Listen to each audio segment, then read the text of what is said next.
नाज़रीन, अवामी न्यूज़ में ख़बरनि जो सिलसिलो जारी है। इन वक्त असीं तव्हांखे ठठे खां ख़बर ॾींदा हलूं त सिहत खाते ज़िले ठठे जो तबी इमलो ॿिए ॾींहं ते बि सरापा एहतजाज बणियल आहे। इन हवाले खां वधीक तफ़सील ॿुधाए रहियो ठठे में अवामी न्यूज़ जो रिपोर्टर अनवर भुट्टो पंहिंजी रिपोर्ट में। जी नाज़रीन, वक्त असां मौजूद हुई मर्कज़ी सिविल हॉस्पिटल ठठे में, जिते सरापा एहतजाज आई है सारी है। हिननि खां पुछण छा मसइलो आहे। हिननि जो जेको एहतजाज आहे एंड हेल्थ अलायंस सॼे सिंध में हले पियो ऐं हिन जा कुझु मुतालबात आहिनि ऐं मुतालबात हीअ आहिनि त जेका असां डॉक्टर्स आहियूं, पैरामेडिक्स आहियूं, नर्सिस आहियूं, हुन जा जेका असां कोरोना जी तरफ़ां जेको असां फ्रंट लाइन ते फाइट करियूं पिया, त गवर्नमेंट ऑफ सिंध सां ही मुतालबो आहे त जेको असांजो रिस्क अलाउंस आहे घटि में घटि असांखे रिस्क अलाउंस त ॾिए।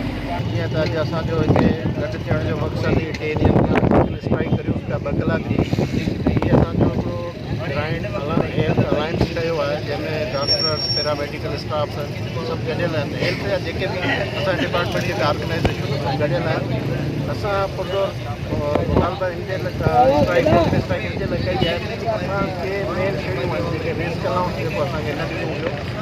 शुरू में असांजी सैलरियुनि मां 10% थी कटिया विया। असांजो तक़रीबन हाणे कॉन्ट्रेक्ट ख़तमु थियण वारो आहे, लेकिन अञा ताईं सिंध गवर्नमेंट असांखे न सैलरी ॾिनी ऐं न ई असांखे जेको रेगुलाइज़ कयो वियो आहे। असां सिर्फ़ु उन मुतालबो कयूं था त जेके बि हेल्थ डिपार्टमेंट जा ॿिया जेके इशूज़ आहिनि, छो जो उहे बि एक्सपायर में अचनि था, उहे फुल तौर जल्दी जेको उनखे हल कयो वञे।